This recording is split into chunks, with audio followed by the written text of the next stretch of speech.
যে ব্যক্তি কোনো বিষয় নিয়ে বারবার বারবার আল্লাহর বিরক্ত করে না, তার উপর আল্লাহ রেগে যান।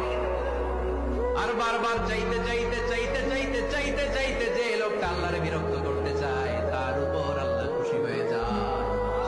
আর মনে রাখতে হবে, the grief is impermanent, the struggle is impermanent. এই পৃথিবীর কোন দুঃখ, কষ্ট আর সমস্যা এটা পার্মানেন্ট নয়। সমস্যার পরে সমাধান আছে, দুঃখের পরে আনন্দ আছে। মাঝে মাঝে আল্লাহ আমাদেরকে দুঃখ কষ্ট দিয়ে পরীক্ষা করতে চান, এগুলো আমাদের জন্য খারাপ নয়। এই দুঃখ কষ্ট বিপদ আমাদের কোমরকে সোজা করে, আমাদের পায়ের মাটিকে শক্ত করে। চিল্লায় বলেন ঠিক কিনা?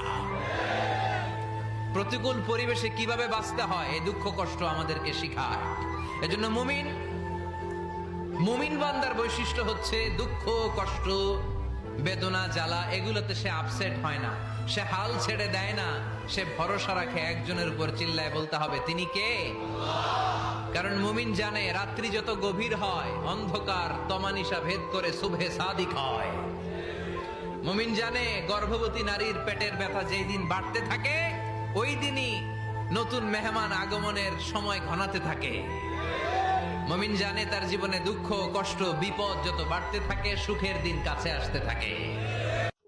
তুমি কি পাপ করেছো, কি অন্যায় করেছো? তুমি জানো না আমার রব কত মেহেরবান, তিনি কত দয়ালু।